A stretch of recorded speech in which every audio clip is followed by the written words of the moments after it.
आजकल हवाई सफर से जुड़ी कोई ना कोई खबर सामने आ रही है। कभी फ्लाइट का रूट बदलना पड़ रहा है, कभी विमान में खराबी की खबर आ रही है, तो कभी बम की अफवाह के चलते इमरजेंसी लैंडिंग हो रही है। उधर अहमदाबाद की दुर्घटना ने तो यात्रियों के दिलों में खौफ पैदा कर दिया है। इस हादसे में 275 लोगों की जान चली गई। साथ में ईरान इजरायल के बीच चल रहे तनाव ने भी हालात को और बिगाड़ने का काम किया है, जिसके चलते ईरानी हवाई क्षेत्र बंद हो गया और कई फ्लाइट्स के रूट डाइवर्ट करने पड़े।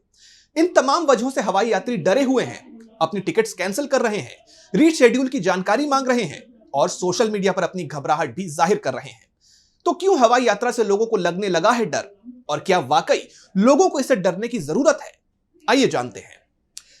टेक्निकल बातों को किनारे रखें तो आम पैसेंजर बस इतना समझ रहा है कि एक बड़ा प्लेन हादसा हुआ है और इसलिए अब हवाई सफर को लेकर उसका भरोसा डगमगाने लगा है।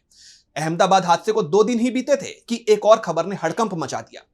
फुकेट से दिल्ली आ रही एयर इंडिया की फ्लाइट AI 379 को बम की धमकी मिलने की वजह से थाईलैंड में ही उसकी इमरजेंसी लैंडिंग करानी पड़ी, लेकिन बाद में यह खबर अफवाह निकली। लेकिन जरा सोचिए, उस वक्त यात्रियों के दिल पर क्या गुजरी होगी। कुछ दिन पहले ही अहमदाबाद पटना जा रही इंडिगो की फ्लाइट में भी बम की खबर सामने आई थी, जिसके बाद पटना एयरपोर्ट पर उसकी इमरजेंसी लैंडिंग हुई। बम निरोधक दस्ते ने चेक किया, लेकिन कुछ नहीं मिला। ऐसी अफवाहें पहले भी आती थी, लेकिन अब जब अहमदाबाद हादसा और जियोपॉलिटिकल टेंशन का माहौल है, तो ये खबरें लोगों को और ज्यादा डरा रही हैं। सोशल मीडिया पर लोग पूछ रहे हैं कि क्या अब फ्लाइट से सफर करना भी रिस्की हो गया है। ईरान और इजरायल के बीच चल रहा तनाव भी हवाई यात्रियों को टेंशन को बढ़ा रहा है।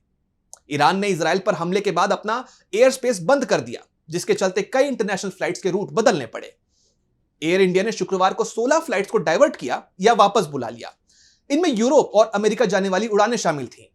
मिसाल के तौर पर AI 130 को वियना डाइवर्ट किया गया, AI 102 को शारजाह भेजा गया, AI 103 दिल्ली वापस लौट गई, AI 188 को जेद्दाह डाइवर्ट किया गया, AI 132 को भी शारजाह मोड़ा गया। सोशल मीडिया पर देखें तो इस हादसे के बाद लोग वाकई दहशत में हैं। लोग अपनी टेंशन, अपना गुस्सा और सवाल एयरलाइन कंपनियों से पूछ रहे हैं, लेकिन उन्हें जवाब नहीं मिल रहा है। मिसाल के तौर पर जब करण अवस्थी नाम के एक एक्स यूजर ने लिखा, मेरी कल मुंबई से लंदन की फ्लाइट AI 129 है, क्या यह जाएगी या नहीं, प्लीज बताओ। कुछ घंटे बाद उन्होंने फिर पोस्ट किया, क्या बकवास है, आप रियल टाइम अपडेट क्यों नहीं दे सकते। एक दूसरे यूजर जेनी ने दावा किया कि फ्लाइट AI 130 जो वियना डाइवर्ट हुई थी, अब मिलान जा रही है।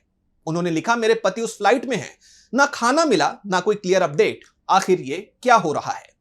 ऐसे ढेरों पोस्ट हैं जो बताते हैं कि यात्री कितने परेशान हैं। फ्लाइट डाइवर्शन, देरी और सही जानकारी का ना मिलना, यह सब उनकी टेंशन को और बढ़ा रहा है। ऐसे में सवाल यह है कि हवाई यात्री करें तो क्या करें। पहला पॉइंट, पैनिक करने की कोई जरूरत नहीं है। हादसे और अफवाहें डराने वाली हैं, लेकिन एविएशन इंडस्ट्री दुनिया की सबसे सेफ इंडस्ट्रीज में से एक है। दूसरा पॉइंट, अगर आपकी फ्लाइट इंटरनेशनल है, खासकर यूरोप या अमेरिका की, तो एयरलाइन की वेबसाइट या कस्टमर केयर से लेटेस्ट अपडेट लेते रहें। तीसरा पॉइंट, सोशल मीडिया पर अफवाहों के चक्कर में ना पड़े। अगर बम की धमकी जैसी खबर सुने तो ऑफिशियल सोर्सेस से कंफर्म करें। एयरलाइन कंपनियों को भी चाहिए कि वो यात्रियों को रियल टाइम अपडेट देती रहे। डायवर्जन या देरी हो तो तुरंत मैसेज या ईमेल भेजें।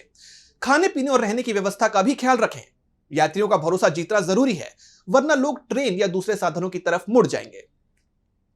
हवाई यात्रा आज की जरूरत है, लेकिन हाल की घटनाओं ने इसे तनाव का सबब बना दिया है। अहमदाबाद का हादसा, बम की अफवाहें और ईरान इजरायल तनाव ने यात्रियों को डरा दिया है। फिर भी हमें यह समझना होगा कि हर हादसे से इंडस्ट्री सीखती है, सेफ्टी बेहतर होती है। यात्रियों को धैर्य रखना होगा और एयरलाइंस को पारदर्शिता दिखानी होगी। तब जाकर यह डर का माहौल कम होगा और हवाई सफर पहले की तरह नॉर्मल लगने लगेगा।